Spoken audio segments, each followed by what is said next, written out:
Halo, assalamualaikum warahmatullahi wabarakatuh. Kembali lagi bersama kakak. Nah, hari ini kita akan membahas seperti yang tadi di judul tentang gelombang cahaya. Sebelumnya kakak perkenalkan, nama kakak Restu Miftahul Jannah.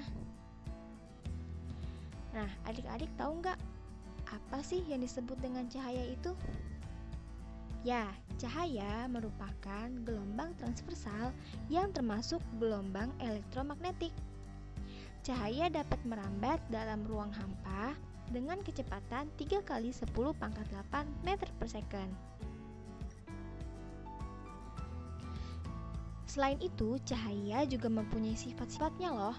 Nah, yang pertama, cahaya dapat mengalami pemantulan yang disebut refleksi. Cahaya dapat mengalami pembiasan yang disebut refraksi. Cahaya dapat mengalami pelenturan yang disebut difraksi. Cahaya dapat dijumlahkan yang disebut interferensi. Cahaya dapat diuraikan yang disebut dispersi. Cahaya dapat diserap arah getarnya yang disebut polarisasi. Dan yang terakhir, cahaya bersifat sebagai gelombang dan juga partikel.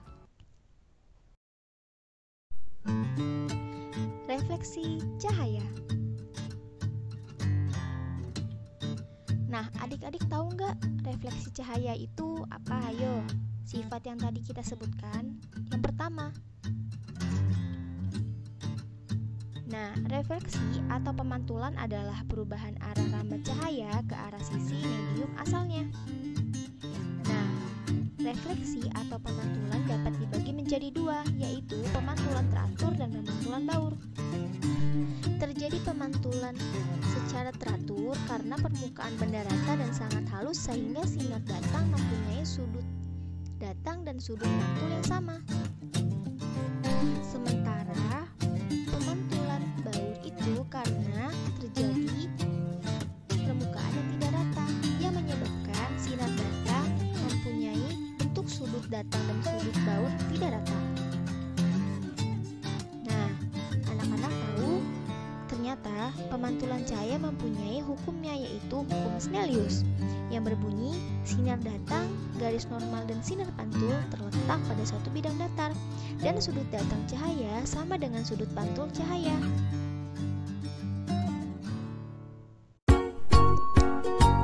Sifat selanjutnya adalah refraksi cahaya.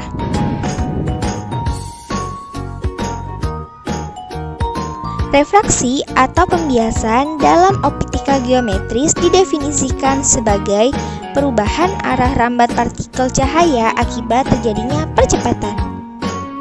Loh, kok sendok dalam gelas yang berisi air terlihat bengkok ya? Tadi sepertinya tidak kok. Mengapa ya? Nah, kakak tahu tidak? Hal ini terjadi karena cahaya dibiaskan atau berbelok arah. Ketika cahaya mengalami pembiasan saat melewati medium yang berbeda, cahaya akan mengalami perubahan kecepatan rambat saat menjalar di medium yang berbeda. Sifat cahaya selanjutnya adalah difraksi cahaya. Difraksi cahaya merupakan peristiwa pelenturan gelombang cahaya melewati suatu celah sempit yang lebarnya lebih kecil dari panjang gelombang, sehingga gelombang cahaya tampak melebar pada tepi celah. Nah, difraksi dibagi menjadi dua, yaitu difraksi celah tunggal dan difraksi celah banyak. Difraksi celah tunggal terjadi ketika cahaya melewati celah yang sangat kecil, maka dapat terjadi peristiwa terbentuknya pita gelap dan pita terang yang disebut sebagai difraksi celah tunggal.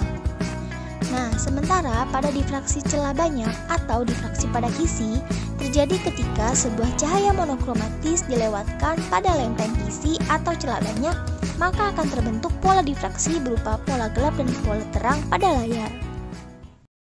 Sifat cahaya selanjutnya yaitu interferensi cahaya.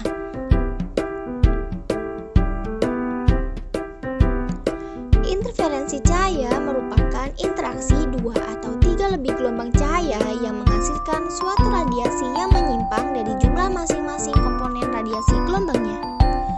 Nah, interferensi cahaya mempunyai syarat-syarat, yaitu 1. Kedua gelombang cahaya harus koheren, yang artinya frekuensi dan amplitudenya harus sama. Lalu 2, selisih fase tetap. Dan yang ketiga, panjang lintasan harus berbeda. Nah, interferensi menghasilkan dua pola, yaitu garis terang yang merupakan hasil interferensi maksimum yang saling memperkuat atau konstruktif, sementara garis gelap merupakan hasil interferensi minimum yang saling memperlemah atau destruktif.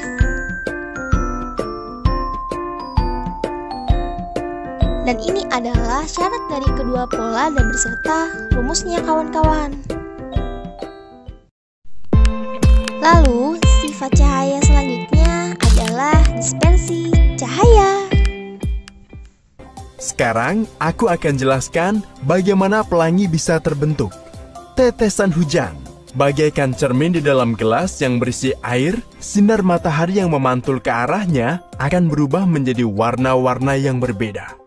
Nah, di saat itulah kalian bisa melihat pelangi.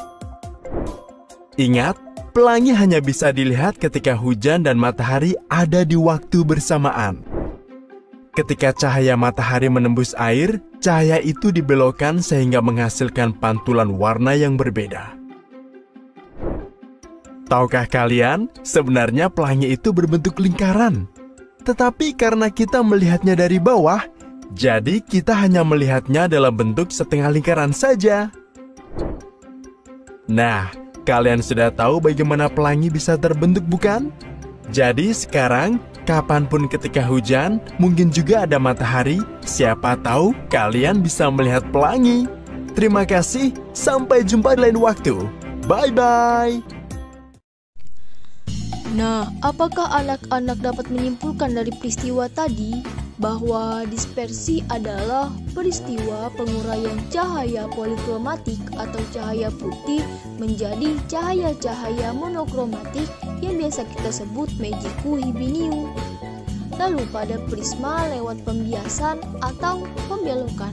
Hal ini membuktikan bahwa cahaya putih terdiri dari harmonisasi berbagai macam warna. Sifat cahaya selanjutnya yaitu polarisasi cahaya. Polarisasi cahaya merupakan peristiwa terserapnya sebagian arah getar gelombang sehingga hanya tinggal memiliki satu arah getar saja. Cahaya dapat terpolarisasi karena peristiwa pemantulan, pembiasan dan pemantulan, bias kembar, absorpsi selektif, dan juga hamburan. Nah, kawan-kawan, kalian pernah bukan menonton bioskop menggunakan kacamata 3 dimensi? Pasti terlihat nyata kan? Tapi apakah kalian tahu prinsip kerjanya seperti apa? Kacamata 3D memiliki 2 filter polaroid. Tiap filter memiliki sumbu polarisasi yang berbeda, satu horizontal dan satunya lagi vertikal. Hasil penyusunan proyektor dan filter itu ialah bahwa mata kiri menyaksikan film dari proyektor sebelah kanan, sementara mata kanan menyaksikan film dari proyektor sebelah kiri. Hal ini memberi kesan adanya kedalaman gambar 3 dimensi.